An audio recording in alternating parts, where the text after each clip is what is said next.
안녕하세요. 7월 12일 수요일 아침입니다. 말씀과 함께 새롭게 오는 소망의 아침을 시작하겠습니다. 박영선 목사님은 세상을 하나님의 시각으로 보는 것, 이것이 신자가 빼앗겨서는 안 될 복된 상이다라고 이야기합니다. 창세기 31장 17절로 35절까지 말씀을 본문으로 와요. 믿음의 여정에서 만난 위기, 하나님의 일하심이라고 하는 주제로 함께 은혜를 나누기를 원합니다. 야곱이 가족과 소유를 이끌고 도망하자 라반이 쫓아갑니다. 하나님은 라반의 꿈에 나타나셔서 야곱에게 선악간에 말하지 말라고 명하십니다. 라반은 야곱이 가는 것은 허락했지만 도둑질에 간 자기 신인 드라빔은 찾겠다고 말합니다. 라헬은 아버지의 드라빔을 깔고 앉아 있었고 라반은 결국 찾지 못합니다. 드라빔은 라반이 자신의 삶을 지켜줄 것이라 믿는 수호신인 우상입니다. 모든 우상의 본질은 무능입니다. 성경은 라헬이 아버지 라반의 드라빔을 왜 훔쳤는지 말해주지 않지만 그것이 득이 될 것이라는 막연한 기대가 라헬에게 있었을 것이라 유추할 수 있습니다. 훔친 것도 잘못이지만 우상인 드라빔에 기대를 건 것은 더 큰 잘못입니다. 드라빔은 라헬의 엉덩이에 깔리는 큰 수모를 당하면서도 아무 대응을 못합니다. 이것이 우상의 실체입니다. 성도의 기대는 우상과 비교할 수 없는 전능자 하나님 안에서 실현됩니다. 본문은 야곱이 라반을 떠나는 마지막 시점을 기록하고 있습니다. 그렇다면 야곱이 라반을 찾아갔을 당시의 모습은 어떠했을까요? 야곱은 에서의 분노를 피해 외삼촌이 있는 밧단 아람으로 내려갔으며 그곳에서 환대를 받았습니다. 하지만 야곱이 빈털털이라는 사실을 알고 라반은 야곱을 종으로 삼았으며 약 20년 동안이나 삭슬 주지도 않고 야곱을 부렸습니다. 라반은 야곱이 떠나겠다고 선언했을 때에도 야곱을 붙잡기 위해 애썼습니다. 그는 품삯을 정했지만 10번이나 야곱을 속이며 변경함으로써 야곱의 신뢰를 얻지 못했습니다. 창세기는 이처럼 야곱과 라반의 관계에 점점 균열이 가는 것을 보여줍니다. 라반과 야곱의 관계에 균열이 간 원인은 라반의 속임수와 욕심입니다. 그런데 우리는 이와 유사한 사례를 야곱 이야기에서 이미 확인했습니다.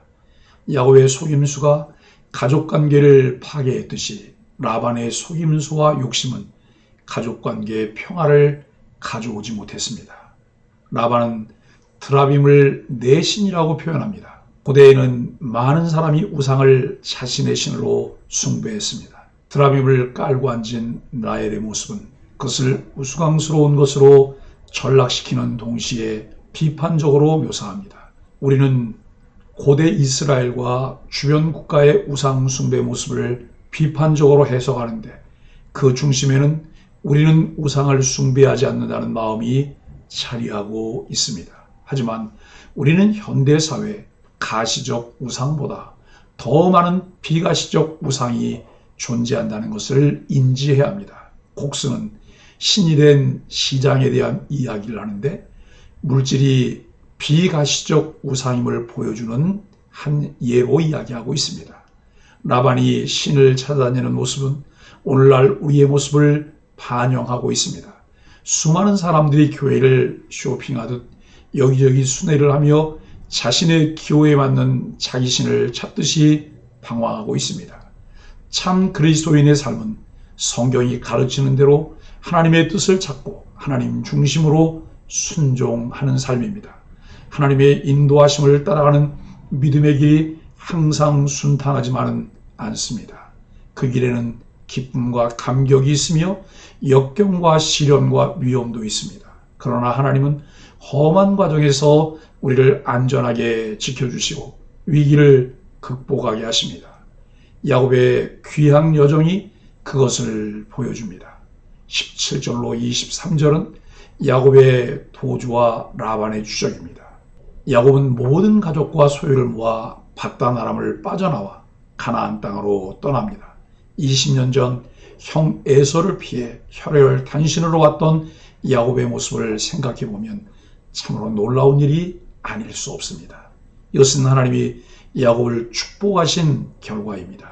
물론 야곱은 4명의 아내와 12명의 자녀와 재산을 얻기 위해 20년 동안 말할 수 없는 고생을 했습니다. 그러나 그가 아무리 많은 수고를 했어도 하나님이 복주지 않으셨다면 그 모든 일이 소용없는 일입니다. 우리가 아무리 수고해도 하나님이 복을 주시지 않으면 결실을 맺지 못합니다. 라헬은 라반이 수호신으로 가지고 있던 드라빔을 훔칩니다. 3일 만에 야곱의 도주 소식을 들은 라반은 7일 길 추격에 길르앗산에 머물던 야곱 일행을 따라잡습니다. 24절로 29절은 하나님의 금지 명령입니다. 그런데 그 밤에 하나님이 라반에게 나타나셔서 야곱을 해치지 말라고 명하십니다. 라반은 야곱에 대한 증오와 보복의 일념으로 쉬지도 않고 쫓아와 일촉즉발의 상황을 만들지만 하나님은 그의 악한 행위를 막으십니다. 오늘도 하나님이 당신의 백성을 철저하게 보호하시기에 우리는 든든합니다. 라반은 여러 이유를 들어 야곱을 책망합니다. 특히 라반은 야곱이 은밀하게 떠나서 자신이 딸들을 환송하지 못했다고 야곱을 비난합니다. 아울러 라반은 야곱을 해칠 능력이 있지만 하나님이 어젯밤에 막으셨기 때문에 참는다고 말합니다. 사실 야곱은 라반의 성품을 알고 있기에 자신의 귀양을 막으리라 예상에 은밀히 떠났던 것입니다. 우리도 언제든 하나님의 인도와 보호를 확신하지 못하면 정당하지 못한 방법을 사용하게 되고 그것 때문에 책망과 부끄러움을 당하게 되어집니다. 야곱의 선택에서 아직 변하지 않은 것은 자신의 잔머리를 의지하는 꼼수입니다. 항상 당당하게 행하고 선한 일을 도모하십시오. 30절로 35절은 하나님이 섭리하신 결과입니다. 라반은 야곱이 드라빔을 도둑질했다며 추궁합니다. 라반의 가장 큰 관심은 우상을 찾는 것이고 그는 물질에 대한 탐욕에 강하게 사로잡혀 있습니다. 마음에 하나님을 두지 않을 때 나타나는 자연스러운 현상이 우상을 마음에 두는 것이고 물질에 사로잡힌 노예로 살게 되는 것입니다. 세상의 어떤 것들도 우리의 마음을 빼앗기거나 의지해야 할 대상이 아닙니다. 이 세상도 그 정욕도 지나가지만 오직 하나님의 뜻을 행하는 자는 영원히 거한다고 요한일서 2장 17절이 말씀하고 있습니다. 야곱은 자신이 드라빔을 도둑질하지 않았다고 항변합니다. 라반은 드라빔을 찾기 위해 야곱의 장막을 뒤졌으나 드라빔을 찾지 못합니다. 사실은 라헬이 드라빔을 낙타 안장 아래에 숨겨놓고 그 위에 앉아 있으면서 생리를 핑계로 일어나지 못한다며 라반을 속였습니다. 자칫 탄로 날 뻔한 상황이었지만 라헬의 기지로 야곱은 위기에서 벗어납니다. 이는 자기 백성을 악한 자의 손에서 건져내시려는 하나님의 섭리하신 결과입니다. 하나님은 우리가 연약하여 위기에 처할 때마다 우리를 건져주시고 보호하십니다. 사랑하는 소망의 가족 여러분, 하나님의 명령에 순종해 귀향길을 떠난 야곱은 라반에게 추격당하여 큰 위기를 당하고 책망을 받습니다.